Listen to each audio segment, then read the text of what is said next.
Okay, let's talk about the skinny tax, because we're not going to pretend that that doesn't exist if you do not fit into a certain weight or size bracket. Let's not act like the airlines don't make you pay more if you wouldn't fit into a seat. Let's not turn a blind eye to the fact that on dating apps, you wouldn't get shown great matches unless you fit into a specific body size or shape. Let's also not forget that you probably would not get some certain job positions if you do not fit into a certain aesthetic. Okay, so if you are not skinny, you would pay skinny tax. But this does not also mean that if you're skinny, you don't pay skinny tax. So this invariably means that if you're not skinny, you pay the skinny tax in one way or the other. But skinny people also pay the skinny tax, and this is what we'll be talking about in today's video. So there are two types of skinny tax. There's some that come from the corporations, and there's a type that you choose to pay by yourself. Okay, so and to be fair, sometimes you do choose to pay the ones you pay to the corporations, like the airlines and the dating apps, for not fitting into a certain size or shape or body weight, right? So they make these algorithms on dating apps that make only the fittest people being shown to the fittest people. But you would also think that if someone is skinny, since they don't have to pay that amount to get shown to people that look good but or are also fit, then yeah, they're lucky, aren't they? They don't have to pay that same money. They don't have to pay skinny tax, but they actually do. And how do they pay skinny tax? And I'll talk about that later in part B of this video, so stay tuned for that. But first, let's talk about how much skinny tax you are going to be paying before summer if you don't choose to pay the type of skinny tax that people that fall in the other brackets, which fall into that aesthetic skinny bracket. If you don't pay that skinny tax they're paying, let's talk about how much you'll be paying before summer. So let's talk about fashion. So certain brands do this, and we know some don't. Certain brands have specific clothing sizes for curvy, or they have specific areas of their app or their website where they cater to curvier people. And that, while that's nice and that's inclusive, let's not forget that these brands are doing business, and so they charge you more because you are on the curvy side, because you don't fit into a certain size, because you wouldn't fit into a certain weight bracket. So they charge you more for this. So this is skinny tax, guys. That's the only thing it is. And also, let's talk about travel. Let's talk about how certain airlines would say if you can't fit into one seat, you have to purchase 2 seats. Now that costs you probably not being able to travel as much as you like, or just paying extra money that you could probably use for something else, or even if you don't need the money, you could probably give it out to the poor, right? So yeah, we are paying skinny tax again to these big corporations, big airlines, yet they say they care about, inclusivity and all of that. Who are we deceiving here? Now, let's talk about dating and your social life, and how, when you are the friend that doesn't fit a certain aesthetic in some groups, you're not invited to some places, and you miss certain opportunities to maybe meet people that could possibly do things that would help benefit you in one way or the other.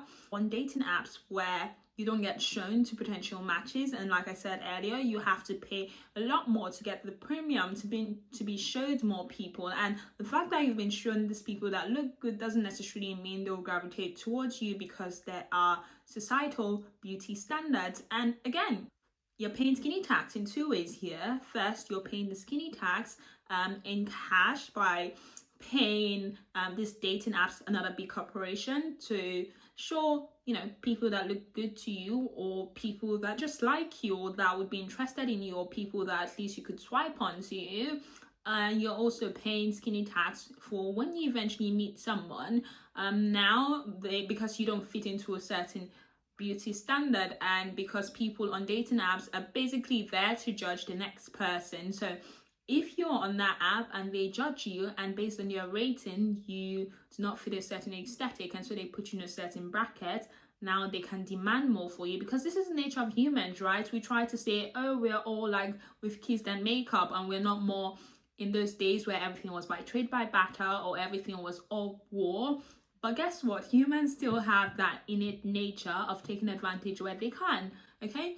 And this comes down to dating. So if you do not fit into a certain aesthetic, it's like, what are you bringing to the table? The famous question, right? And so maybe you may have to pay more in cash or in kind, whatever that means to you, to date, right? So again, you're paying skinny tax. Being bigger is costing you, and I know you probably do not like it, or maybe you do, but if you don't, then you should stay watching this channel, and you should continue watching this video, and you should also subscribe and share this with a friend that will benefit from it, and also probably give it a thumbs up, because like there are other people that would like to see this, so they stop paying that much skinny tax before summer, or maybe before the end of the year, okay, based on what each person individual goals are, because what we are on this channel is inclusive. Okay, now let's talk about healthcare. That is the famous part where doctors and nurses and everyone in healthcare still tries to coddle you because of this old societal thing of body positivity. But guess what? They're going to tell you when you present with high blood pressure, it tends to be weight related, okay? And so in capitalistic societies like America, for instance, you pay higher insurance premiums because one of the few things they take when you're taking, you know, when you're trying to register into your premiums, they want to know your height, they want to know your weight, they're trying to calculate your BMI. Maybe not in some cases, you know, there's been proofs that BMI is probably outdated or whatever. But yeah, generally they do take your weight, and when they take your weight, your premium may go up because being overweight is, or being big, or you know, falling into a certain category, makes them think you are likely to have certain diseases, certain problems, certain health conditions, and so your premium is higher. Here you are again, paying skinny tax. I know none of this sounds nice, but you can actually do a social experiment, create 2 dating profiles, create one that, you know, is you, where you someone on bigger side that needs to pay skinny tax, and one where you are on the smaller side, or where you've used Photoshop to look smaller, and see what happens. See what AI does. They say AI doesn't discriminate, but who are we deceiving? Okay, so again, you're paying skinny tax, and maybe it's that I'm stating the obvious in this video. You may not like to hear any of this, but it is the fact. I'm not here to just present the problem, but I'm also here to present the solution. So again, stay tuned. So coming to the solution, what can we do, or what can you do? And that brings me to the other type of skinny tax that people that are skinny actually pay. And we can say genetics does help people, and it does for a long time. I can testify to that myself. You know, in my late 20s now, you know, I've been able to maintain the same dress size for the past 6 years. But guess what? There's only so far genetics can get you. At some point, you have to start paying skinny tax. And I pay skinny tax. And I know many other people that are friends that also have genetics that probably kept them skinny, but they also pay skinny tax, okay? And how they pay the skinny tax is by waking up by 5 a.m. in the morning to go for a run for 30 minutes, or driving to the gym to, you know, the first thing they do when they wake up is basically keep fit, okay? Or running around in the evening, or even taking a 1-hour walk in the evening. They pay skinny tax, my dears. Or eating less. Have you seen what some models eat in a day? Have you seen people just live on carrot sticks and some hummus? Have you seen people that just smoke to suppress their appetites? Now on this channel, we are not for unhealthy habits, okay? But what I'm just saying is that even the skinny people pay skinny tax in one way or the other. This is true throughout history, okay? Even if you are skinny genetically, sometimes childbirth does humble people. Then if you want to pay skinny, you have to pay the skinny tax. You have to hit the gym. You have to do something. You just can't, you know, sit around. So if your aim is to stop paying the skinny tax you're probably paying at the moment, which is like, you know, on these dating profiles and on these apps and, you know, in your social life, etc., what you need to do before summer is lose some weight. Join the club that pays skinny tax voluntarily, and they probably pay less, so they don't have to pay as much skinny tax as you are currently paying. Okay, so losing some weight would be great. Cardio, workouts, etc. I've made a video on that already, how to gain skinny privilege by summer. I'll link that up there, and I will see in that video. Okay, and I know that this is not, you know, working on all that. It's not just going to fix the solution or paying skinny tax because you're on the bigger side, it's not going to pay that skinny tax, you know, or it's not going to solve that problem. So it's not going to solve that problem right away. I know it's not going to solve that problem of paying skinny tax right away, but what you can do in the meantime is also shop from brands that are inclusive.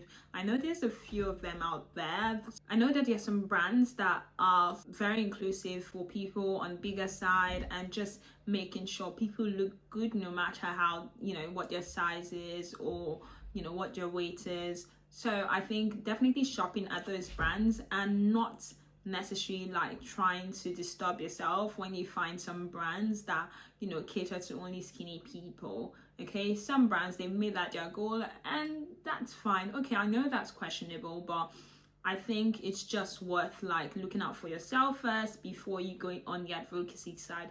And third one is definitely advocacy. Definitely speak up when you see something is discriminatory and all that. Definitely do that, but it doesn't mean that you should stay on the side of the skinny tax that is unhealthy, which is, you know, having to pay higher insurance premiums because like these insurance companies are not lying. Obesity is linked to like cardiovascular diseases, etc., and it's just worth, you know, doing this for your health as well, you know, eating well and losing weight so you can like look good. I know there's like exceptions to this where there's certain health conditions that makes it very difficult to do this, but do what you can, start where you can. The most important thing is to keep moving forward and not give up just because it's very difficult. So you can either pay that much skinny tax or you can pay the lesser skinny tax, which involves like doing healthy things and gain skinny privilege before summer.